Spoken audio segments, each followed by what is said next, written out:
Sveiki dar kartą. Fantastiškas vakaras Kaune. Taip ilgai laukta ir galiausiai pasiekta. Kauno Žalgiris Eurolygos atkrintamosiuose. Reguliarųjį sezoną žaliai balti baigė taip aukštai, kaip niekada anksčiau. Masiulis graudinosi ir šaukė važiuojam toliau. O serija laukia neįtikėtina filmo verta. Mokinys prieš mokytoją.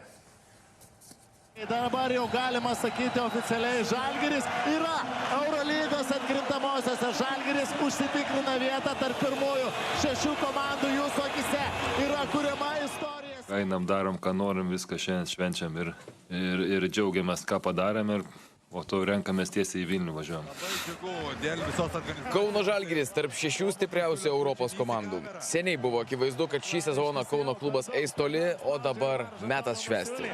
Galima atsipalaiduoti. Žalgiris po pergalės prieš Paryžių reguliarųjį sezoną baigė 5-oje vietoje.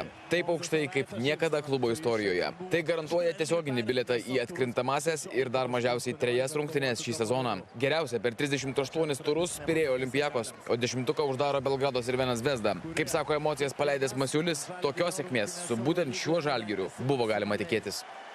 Ką norėdavom, pavykdavo padaryti, bet toks irgi toks, čia tiksai savo tokios mintis, kad kažką, jeigu gerai taip toliau darysim ir kažką tikrai galim padaryti, nes turim tikrai superinę komandą, superinis žaidėjus, jeigu nebus traumų, tikrai mes nešnekam apie tai, kad mes visą sezoną praktiškai praėjom be kažkokių tai didelių traumų.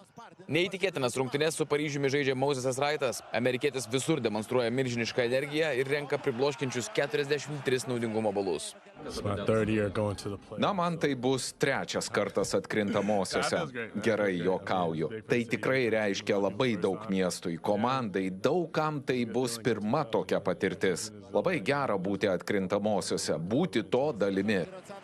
Ir taip kalba žmogus, kurio Kaune greičiausiai neliks. Raitas turėtų patraukti į Barceloną ir, kaip sako Masiulis, palikti įspaudą kaip vienas geriausių visų laikų Žalgirio centrų. Taip, jis atvedė komandą šitai tikrai į superinį pasiekimą, taip kad tikrai galima lygintis, vienas pagrindinių mūsų vidurio puolėjų, taip kad kiekvienas čia mūsų pagrindinis žaidėjas vertas būti tenais, nes nesvarbu tie taškai, bet svarbu kaip tų komandų. O dabar įdomioji dalis. Filmo vertas scenarijus, nes Žalgiris atkrintamosiuose serijoje iki 3 pergalių susikaus su Šarūno Jasikevičiaus Stambulo Fenerbahče. Abu kartus šį sezoną Žalgiris šį varžovą nugalėjo. Masiulis Jasikevičių pranoko, bet čia bus kuriama visiškai atskira ir ilga istorija. Džiaugiamės šitą pergalę, šito pasiekimu.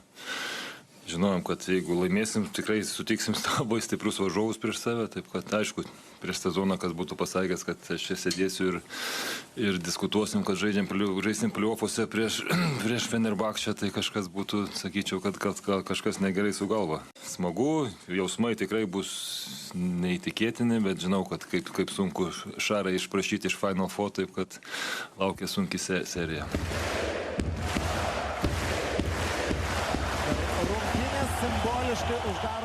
Pirmosios 2 serijos rungtynės balandžio 28 ir 30 dienomis vyks Stambule. Po jų serija persikels į Kauną. Jei prireiks, lemiamos 5-osios rungtynės vyks Fenerbahčės teritorijoje.